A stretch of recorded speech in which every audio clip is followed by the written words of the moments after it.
This is a paper by the CDC that looks at COVID viral shedding kinetics between November 2022 and May 2023, where they look at the sensitivities between rapid antigen testing and PCR testing, where their study participants were people that were enrolled in a household transmission study, where they had 2 nasal swabs collected per day, where they only captured data for 10 days, so we can't really project beyond those 10 days. And because the study participants kept daily diaries, they were able to discern between symptomatic and asymptomatic individuals. The first result of the study was that peak positivity rates occurred 3 days after symptom onset, with this peak positivity rate being 59% for rapid antigen testing and 83% for PCR testing. 2 things of note, however, the first being that we don't know what specific type of test they used, as the iHealth and BNX, for example, have much lower sensitivities than FlowFlex, and that has been confirmed in numerous other studies. And the second point being that they only did nasal swabs, and from other studies we know that doing combined cheek, back of the tongue or throat, and then nasal swabbing has a much higher sensitivity output than does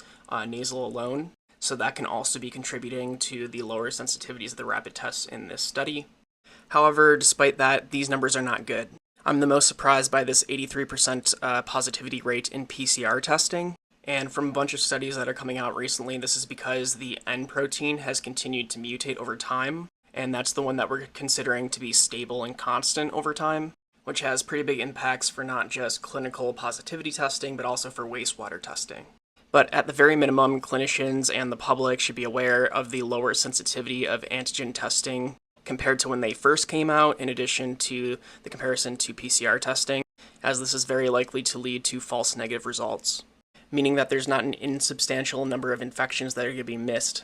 Looking further into the study, there were 354 participants in 129 households. 236 of those received a positive COVID test by PCR, and the age range of the people infected went from 2 months of age to 83 years of age, and these people had varying levels of vaccination status, where for symptomatic individuals, the overall sensitivities of rapid antigen testing was about 47%, and for PCR was 80%, and for asymptomatic individuals, this lowered even further, where the rapid tests were at about 18% of being able to pick up the positive as a positive, and the PCRs even dropped to only 45% able to pick it up.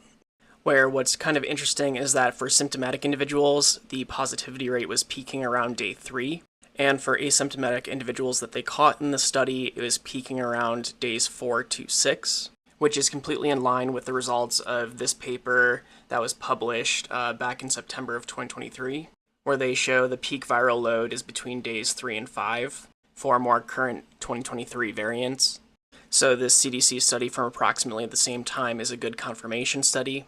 But also of note, 30% of people that never had a fever still tested positive on COVID testing through the course of their illness. While people that did have a fever, meaning they probably had higher viral loads, about 80% of those people were able to detect a positive test, showing that a lot of times that when you have COVID, you won't have a fever.